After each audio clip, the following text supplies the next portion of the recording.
कक्षा 11th class 11th का first chapter start करने जा रहे हैं, जिसका नाम है सेट, जिसको हिंदी में हम बोलते हैं समुच्चय। तो एक्सरसाइज स्टार्ट कर रहे हैं। कुछ बातें ऐसी हैं जो हमें जानना बेहद आवश्यक है समुच्चय के बारे में, सेट के बारे में।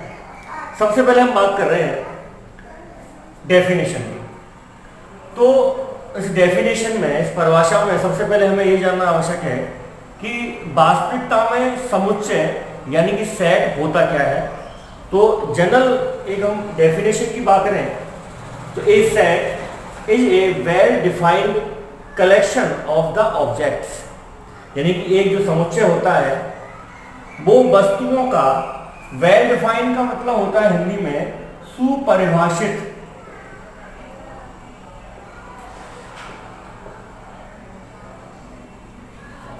तो एक समुच्चय वस्तुओं का सुपरिभाषित संग्रह होता है, यानी कि वस्तुओं के सुपरिभाषित संग्रह को हम समुच्चय बोलते हैं।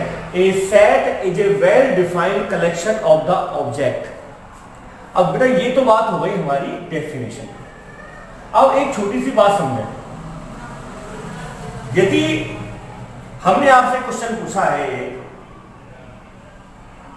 Top 5 cricket player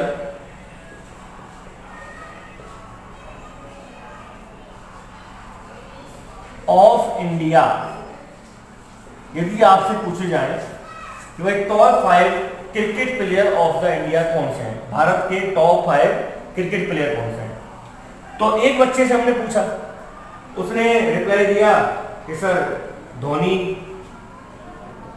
Virat, Rohit, Dhawan, एक और ले ले कोई,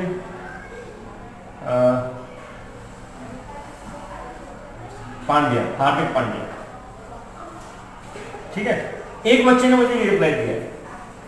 दूसरे बच्चे से पूछा, वो उससे थोड़ा एज में बड़ा था, यानी कि उसने सचिन, सौरव, द्रविड़ वाला समय देखा है। उससे पूछा भाई टॉप 5 प्लेयर कौन से हैं इंडिया के, तो उसका आंसर था राहुल द्रविड़, सचिन तेंदुलकर, सौरव गांगुली, युवराज और गंभीर।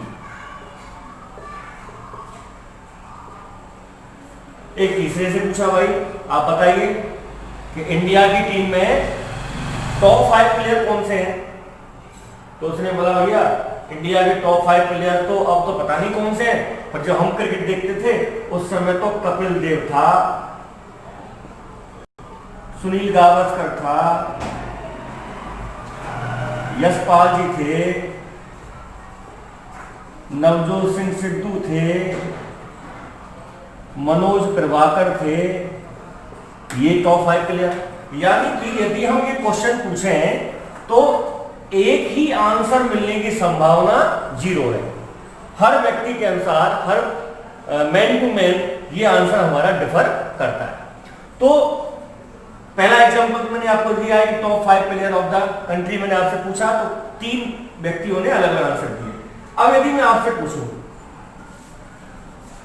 कि वोवल्स, या एक काम करें, डेज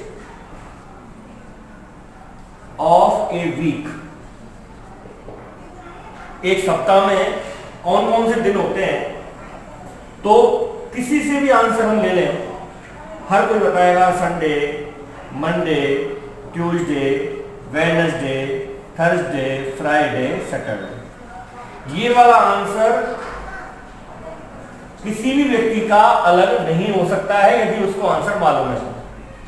इनमें से आप किसी को भी आप ये नहीं कह सकते हो कि भाई इसने ये आंसर सही दिया है, ये गलत दिया है, ये सही दिया है। तीनों ही आंसर सही हैं, ये मैन टू मैन डिफर कर रहे हैं। ठीक है बेटा, परंतु ये आंसर आपका सेम होगा प्रत्येक व्यक्ति का। इसके अलावा यदि कोई आंसर हुआ तो वो आंसर ही गलत है। ठीक है ना। तो इस क्वेश्चन को सुनते ही दिमाग में एक चीज क्लियर हो गई, चाहे 10 लोगों से पूछा जाए, चाहे 50 लोगों से पूछा जाए, कि उनका आंसर जो है सेट है दिमाग में, परंतु ये आंसर हर व्यक्ति के दिमाग में अलग अलग होगा। तो यानी कि ये जो क्वेश्चन है, इस क्वेश्चन का सेट नहीं बनाया जा सकता है, क्योंकि इस क्वेश्चन का जो कलेक्शन है, ऑब्जेक्ट का कलेक्शन होगा, वो वेल डिफाइंड नहीं होगा, तो परिभाषित उसका संग्रह नहीं हमें प्राप्त होगा। जबकि ये जो क्वेश्चन है कि साहब आपको एक सप्ताह के दिन के नाम बता रहे हैं, एक वीक के डेट बता रहे हैं, तो हर किसी का आंसर सेम है। तो ये जो कलेक्शन है ये वेल डिफाइंड है, सुपरिभाषित कलेक्शन। अब बात करते हैं रिप्रेजेंटेशन ऑफ द सेट, यानी कि समुच्चय को निरूपित कितने प्रकार से किया जा सकता है, समुच्चय को लिखने के तरीके कितने हैं, सेट को लिखने के तरीके कितने हैं, उस पर हम चर्चा करते हैं। किसी सेट को हम दो प्रकार से लिख सकते हैं। पहला जो प्रकार है वो है रोस्टर फॉर्म, दूसरा है set builder form. Roster form को हम रोस्टर रूप बोलते हैं और सेट बिल्डर फॉर्म को हम समुच्चय निर्माण रूप बोलते हैं।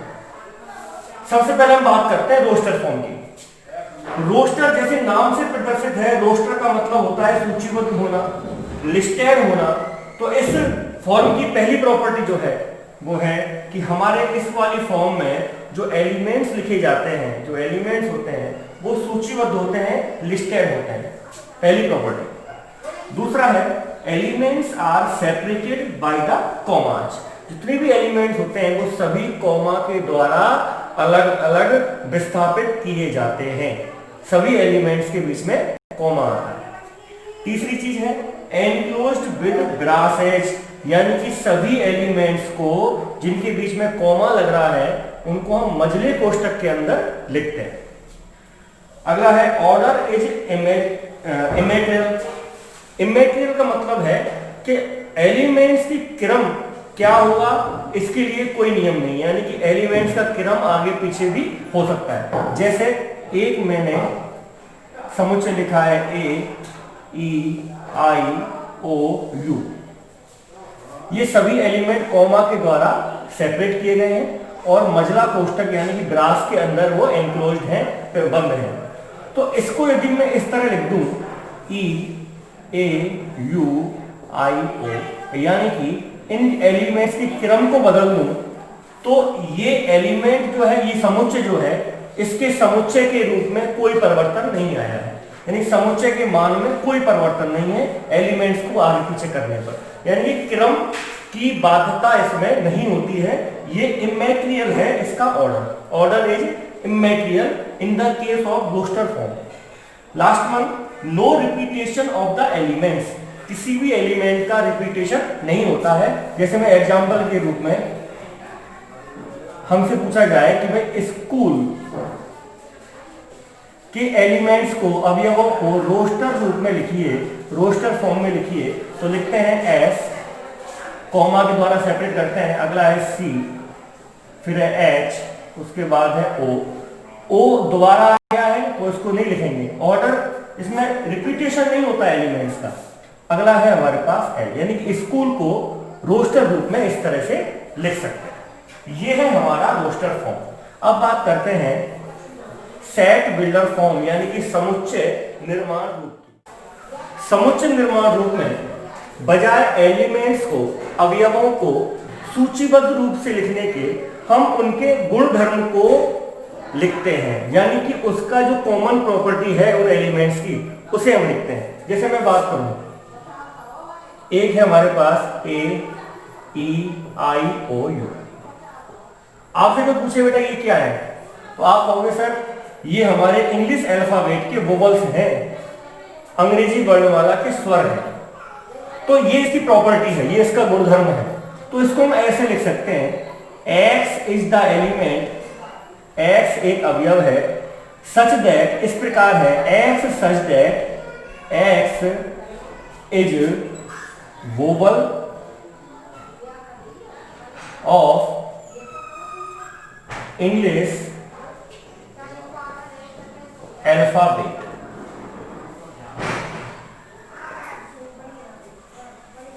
मझले कोष्ठक में इसको बंद किया है, यानी कि एंक्लोज्ड विद बार्स, मझला कोष्ठक में बंद है, और इसको एक गुणधर्म के रूप में, एक स्टेटमेंट के रूप में इसको लिखते हैं। और ये स्टेटमेंट जो होता है दिए गए एलिमेंट्स की कॉमन प्रॉपर्टी होती है। तो यदि हम कहें कि ये जो एग्जांपल है ये वाला एग्जांपल है हमारा रोस्टर रूप का, जिसमें अवयवों को कॉमा लगा करके बिना रिपीटेशन के मझले कोष्ठक यानी बार्स के बीच में एनक्लोज करते हैं, प्रतिबद्ध करते हैं। और ये जो फॉर्म है हमारी, ये है समुच्चय निर्माण रूप यानी कि सेट बिल्डर फॉर्म, जिसमें बजाय अवयवों को कॉमा लगा के लिखने से हम अवयवों की प्रॉपर्टी को, गुणधर्म को एक स्टेटमेंट के रूप में लिखते हैं और उसको भी हम बार के रूप में एनक्लोज कर देते हैं। तो ये हमारा समुच्चय निर्माण रूप होता है। तो बेटा ये हमारे दो तरीके हैं जिसके द्वारा हम किसी समुच्चय को रिप्रेजेंट कर सकते हैं।